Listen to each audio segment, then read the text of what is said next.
Hello everybody and welcome to our next episode of Safeguarding News. Today I am joined by Luke Ramsden and also Micheal, who are both from St Benedict School. Luke, can you introduce yourself please? Hello everybody, I'm Luke Ramsden, I'm Deputy Head of St Benedict School and I'm Chair of the Safeguarding Panel with the Safeguarding Company. Fantastic. And Micheal, can you introduce yourself as well please?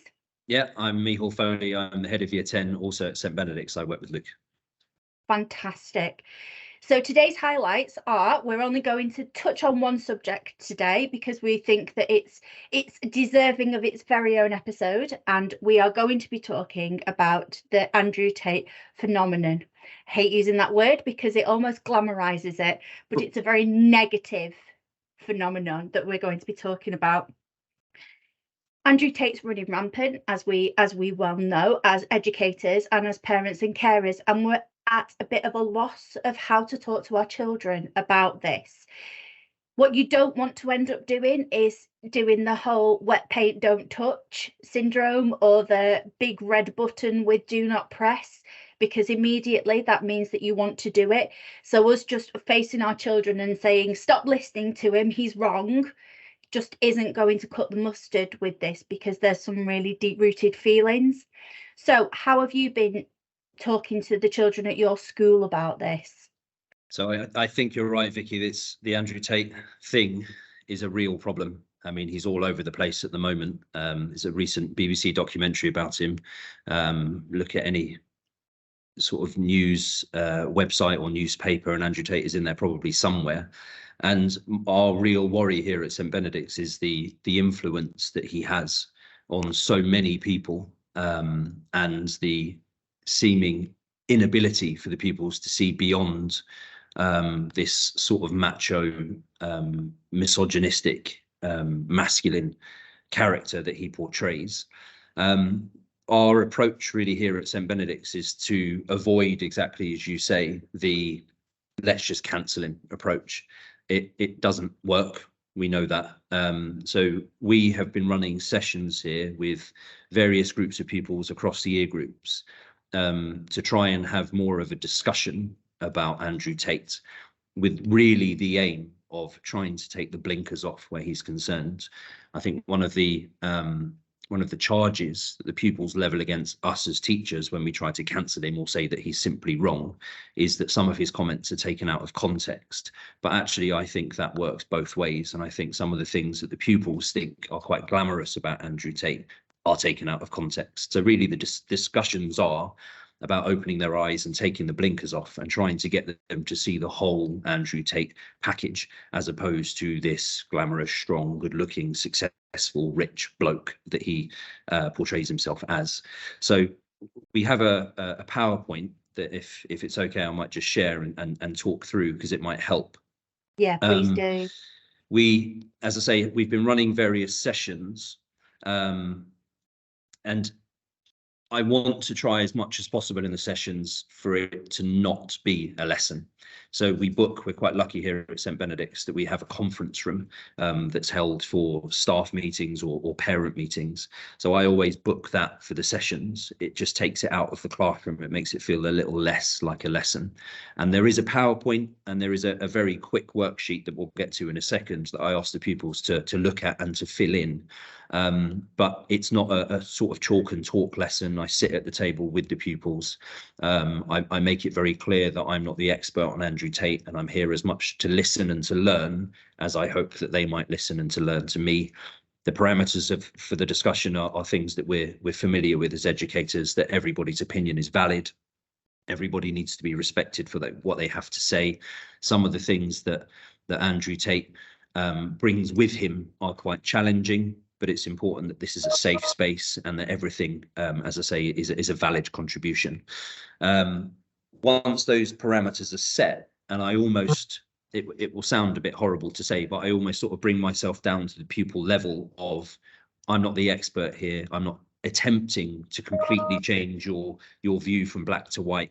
I know that that you probably know more than me in terms of the YouTube content and the TikTok content, etc., etc. And when I say that I don't want to be sort of draconian and just cancel him, it does just open up the discussion a little bit more.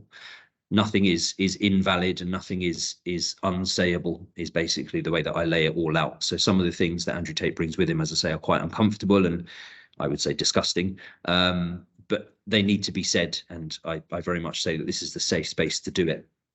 So as I say, I asked the pupils before we get into the discussion proper to answer just some initial questions on a piece of paper, and I take that piece of paper away with me because in advance of the session, I have invited through the parents certain pupils to take part, and the parents have given consent for their pupils to take part.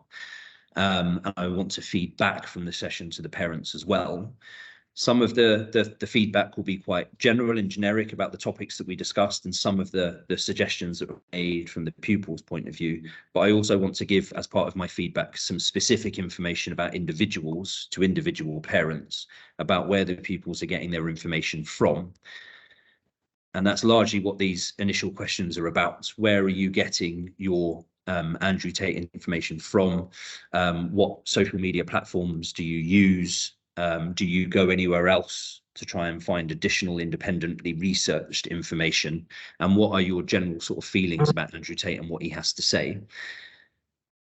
The most worrying thing to come out of these questions in the sessions that I've done so far is really the unrestricted and the unmonitored access that so many young people have to social media.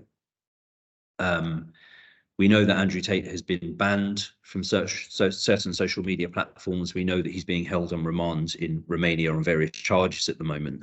But it's where the pupils are getting this information, and the fact that they are getting it unfettered and unrestricted is really, really concerning to me. The other thing that I asked the pupils to do as part of this initial form filling, as it were, is to define in their own words and as best they can 3 of the terms that come up whenever you think or read anything about Andrew Tate. So I asked them to define for me misogyny. I asked them to define for me victim blaming, and I asked them to define for me as best they can toxic masculinity. And again, I was shocked when we started to do these sessions just how little they understood of these 3 things, despite the fact, as I say, you can't look at or read anything about Andrew Tate without these 3 things coming up in some form or another. So I know that I'm not going to get the pupils to completely change their view of Andrew Tate in a 50-minute or an hour session. But really, as I say, I just want them to take a couple of key things away from them. One of those is to remove the blinkers. One of those is to have, hopefully, a better understanding of what these 3 things are. And one of them is to have an understanding of the influence that Andrew Tate can have. And he might not have it on absolutely everybody, and some people might be able to see through the persona and the mask and the money-making scheme of it all. I just want them to delve a little bit deeper rather than take everything on face value. So I collect those forms in, and then we go through as a group and we define those things for the session. Once those initial sort of parameter things are set out, I'm really keen to start the session by acknowledging some of the positives of Andrew Tate. So I found a couple of little quotes of his that I displayed to them, and then I have a PowerPoint where I've put down some of the things that I think Andrew Tate is quite good for. He is clearly an intelligent bloke. He's clearly articulate. He's clearly disciplined. He used to have a career as a kickboxer. He's clearly very successful and wealthy. He's clearly glamorous. He's good looking. He's strong. He says certain things, and the quotes that came up before, that could be considered to be good messages for particularly young men. And I want to start the session by putting that out there. As I say, I don't want the session to be me trying to cancel him, because that's just immediately going to put the pupils who do support him, and they don't all, but the pupils who do support him off. We tend to have a bit of a discussion about this because that is not an exhaustive list, of course, and the pupils will add some of their own things and how they feel about him and how they might possibly be inspired by what he has to say or what he does. And I'm very willing to acknowledge that. And as I've set out from the outset, I want them to educate me as much as I want to maybe educate them. But at the same time as I've acknowledged the green, I will then put up on the other side of the screen some of the things that I think are a negative And some of the things that, if I'm going to acknowledge the green, I ask the pupils at the beginning of the session to acknowledge I deliberately haven't made it red, but you get the idea.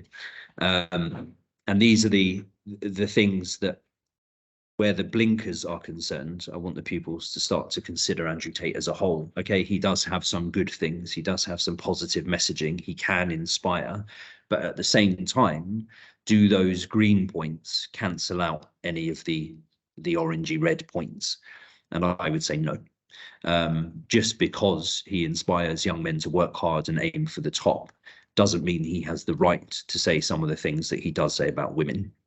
Just because he is successful and he says that you too can be successful doesn't mean that he can talk about, just looking at the box underneath the bad and the good picture, doesn't mean that he can refer to women as bitches. It's not okay. And one does not cancel out the other. Because he does good work doesn't mean he can be as misogynistic and victim blaming as he is, I would say. That always leads to some challenging conversations, and largely, in my experience, it always results with the same charge from the pupils, which is we as teachers and we as adults take these things out of context. I'm always really interested in what the pupils think that means. And it does tend to come to this horrible quote underneath the picture there of banging out the machete. And they say that there is a 10 or an 11-minute video in which he's talking about protecting his women. And if one of them were to attack him, this is what he would do. But the charge is that as adults and as educators and as teachers, we just think about that one quote. But actually what he's talking about in the wider context is looking after the women in his life. And all we do is focus in on the bit that makes him look bad. There is again, a charge sort of leveled against us, but it sort of tiptoes into the media, that the media are trying to portray Andrew Tate in a particular way to silence him. So they're only ever talking about the negatives. If you do a really quick Google search on him, the first sort of 50 hits will be about terrible things that he's accused or alleged to have done. And they say that the media is trying to tarnish his reputation in order to silence him because he poses a challenge to the system, as it were. But I always try and flip that on its head. And I say to the pupils that, okay, we might do that. And I think in some instances, we probably do that as institutions, as adults, as systems in the country. But I say that the pupils do that too. And they are far too picky with what they consider to be the positive and far too unwilling to acknowledge the negative. And it's always interesting because if you ask the pupils to think about times that they've taken Andrew Tate out of context as well, they do realise that they do. It's the thing that annoys the pupils about us, but they do acknowledge when you press them that they do the same too. So this is always quite a key point of discussion, and this slide tends to be on the board for quite a long time, actually, because they have lots of things to say about all the charges from Romania and all the quotes and all the misogyny and victim blaming allegations. That part of the discussion always goes on for quite a long time. And then I show them this slide with no words attached to it at all. And I ask them why they think I've put that picture up there. And it takes a little while, and sometimes it takes a little bit of prompting. But there's always at least one or two who do realise, I mean, words that we would use possibly are radicalisation or grooming.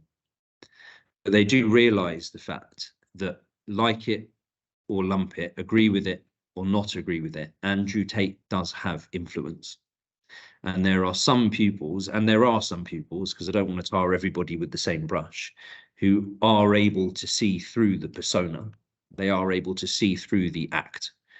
Somebody said to me recently they did a very good job of explaining to me the sort of pyramid money-making system. He will say something extreme, or he will say something that is deliberately provocative so that other people share it. The more people that share it on social media, the more people that comment on it on social media, the more money eventually filters back into his pockets. Whereas when you catch him off guard, or when you catch him off screen, he's really not like that at all. It's a persona, it's an act. And as I say, it's important, I think, to acknowledge that some pupils do see through it. And some people, not all of them by any means, but some are able to acknowledge the fact that even though it is an act, he does still have influence. And there are some people who can't see through the act. And there are some people who do believe the misogynistic, victim blaming, toxic masculinity things that he says, particularly about women, but not exclusively. Again, it's always quite a potent part of the session when I use words like radicalization or extremism or grooming. They're hard-hitting words for young people to hear, but it's important, I think, for them to hear them. The other really worrying thing that always comes up here is that word normalization, and it's something that I pick up more on and discussed more because I show them this slide, and again, it's quite a powerful slide, I think, but it's important. Some pupils are aware of it, some pupils aren't. So I talk about drugs actually whilst I show this slide, and I sort of say the thing of, you might start off on what might be considered a sort of low level drug, but eventually that's going to stop having the effect that you want it to have, so you might upgrade to the next more severe, more serious thing, and you keep going, you keep going, you keep going.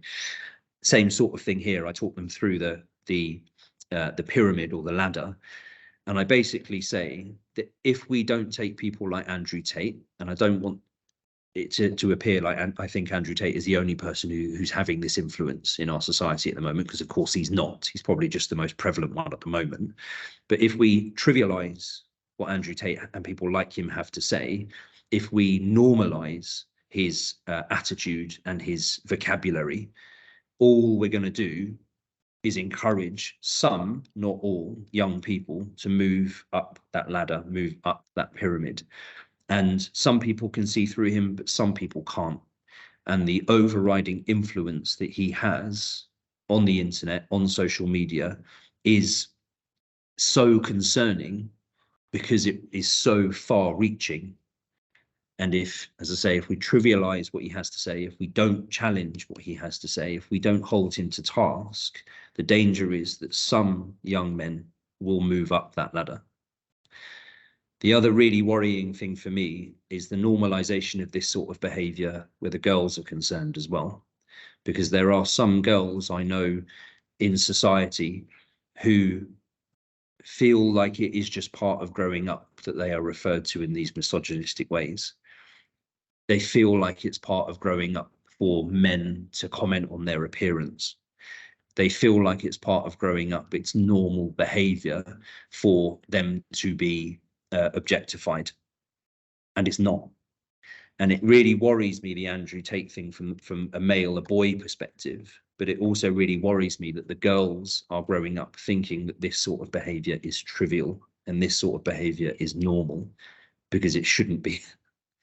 And again, it's quite a difficult slide to talk about, because we do end up talking about, as it says there, full-blown violence and rape and incest and murder and battery and all those sorts of things. But I do, in some ways, want to give the kids a bit of a shake. And I don't think hard-hitting things like this should be avoided because they're hard-hitting. In a similar vein, then, I start to draw things to a close by showing 6 quotes out of context. And I tell the pupils that they're out of context, and I tell them that I've only taken snippets of information, and I pick them because they are all on the surface quite positive things to say that could, for some people, be inspiring, particularly young men. And I've deliberately chosen them because they align in some way or another with some of the messages of Andrew Tate. And I asked the pupils what they think about these, and largely, again, not exclusively, but largely the pupils think that whoever said this must be a bit of a legend, must be a bit of a good bloke. Yeah, we want that sort of guy on our side. We want to be inspired by him. And then I show them that it was Adolf Hitler that said it. And this always takes the discussion to a slightly different place. Because of course, because he said a few good things, because he inspired a few people to do positive things and aim high and work hard and not worry about the competition and just worry about yourself, doesn't cancel the negatives of Adolf Hitler and everything that he did. Really, really, really interestingly, when I made this this slide on this presentation, I thought this was going to be the hardest hitting thing. But recently, before I got here, one of the pupils mentioned Adolf Hitler before I did. And he said, I really think I see through Andrew Tate for what he is. And I really think that he's akin to Adolf Hitler in exactly the way that I designed this slide to do. And one of the pupils in one of the lower years actually preempted me with it. And I thought that was incredibly insightful. And again, I just want to acknowledge the fact that I'm not tarring all young men and women with the same brush here. There are some who can see through the Andrew Tate phenomenon, as you say. And then, I mean, we're trying to skirt over big hitting things relatively quickly in a short space of time that we have. But right at the end of my presentation, I think it's really, really important to try and inspire in a different, more positive way, these celebrities, these social influences, these internet personalities who have so much positivity to give without all that negativity, without all that trying to garner fame and money through horrible messaging. Most recently, obviously, and probably most at the forefront of most people's minds, Marcus Rashford. And the pupils, really interestingly, at the end of quite a hard-hitting discussion and presentation, they sort of light up when they talk about Marcus Rashford and all the good that he has to give. And I sort of leave him on the board, as the pupils leave, as a positive role model who has so much to give to society, who is able to use his celebrity status and his wealth for positive, for good outcomes. It doesn't always have to come from the extreme, the critical, the shocking. It doesn't always have to come from a negative viewpoint. So, as I say, sort of going back to the beginning, our approach here is to have a discussion more than to run a lesson. It's going in with our eyes open, knowing that I'm not going to change their black viewpoint to a white viewpoint. I'm not going to get the kids to turn 180 degrees in an hour-long session, but it's really just to tell them as much as possible that I want them to educate me as much as I'm trying to educate them, and to take their blinkers off. So at least they are aware of some of the worries that we have as adults, as parents, as teachers have about Andrew Tate, so that they can go into it a little bit more prepared.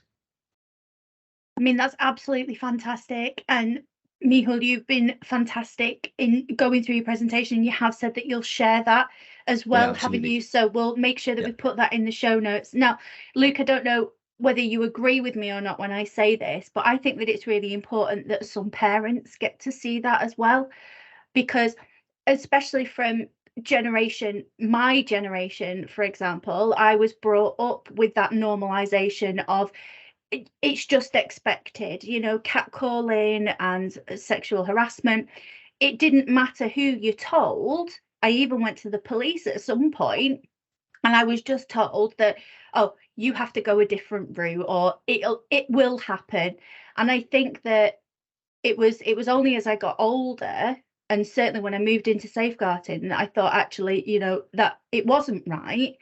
But there are certainly parents that are from our generation who still think like that. So having that conversation with them, with that presentation, would be really helpful. I think you're exactly right. And just to add in there, and this is all done with the parents are involved in the decision to have that meeting. It's sort of with their consent to get the children involved. Again, and Micheal's brilliant at discussing these kind of things with the parents. And in fact, one of the things, just to speaking for Micheal, is that he also feeds back to the parents about, and I think this is a really good thing for schools to look at doing, about, how children respond to these kind of sessions. And again, I think that the really important thing is to make them close that circle, so that on it, schools in it, and the child's in on it, so everybody knows what everybody's spoken about. And so I think the students really respond to that well, because they're being treated as part of the team. It's not just what I don't like is these assemblies. I've read, I really feel that I don't think they work, that these things that are pushed out to schools saying, here's your Andrew Tate assembly, do 10 minutes on that, sorted. And schools just 10 minutes, he's an idiot, don't do what he says, done. They've ticked that Andrew Tate box, there we are. Whereas I think what was really powerful to me on this, and where I thought it was so important for Micheal to share this fantastic session that he does and the resources he's done there, in that it's that proper communication with both the kids and with the parents, which is so much more powerful. I think the feedback that I send after the session, and as I say, the table, the form that each individual pupil fills out goes to the individual parent. The feedback that I've got from the parents is that forms a sort of a skeleton for their own discussion. I think they find it quite difficult to talk about some of these hard-hitting things, but knowing that it's been discussed in school, knowing it's been discussed in a structured way, it gives them their own structure to further that conversation at home in a way that we can't. I don't give them the access to social media. That comes from a home setting, but knowing what's been discussed in a formal way in a school setting, as I say, gives that skeleton, gives that structure for the conversation to continue at home, because it has to continue at home. The discussion has to be, as Luke says, involving all of us, school, teachers, parents and pupils. It's vital that we're all involved in it. Absolutely. And just to close on one note, to say that it isn't just the male pupils that you need to be talking to either. You know, we need to be talking to everybody. Absolutely fantastic. Thank you so much, both of you, for joining me today. I'm afraid that is all that we have got time for, but all of the presentation and all of the notes will be shared, and we'll also make sure that they're in the community as well. So if you're struggling trying to download them from the show notes, we'll make sure that they're in the community for you to share as well. But thank you so much for joining us today, and we shall see you on the next episode. Goodbye. Thanks very much. Bye.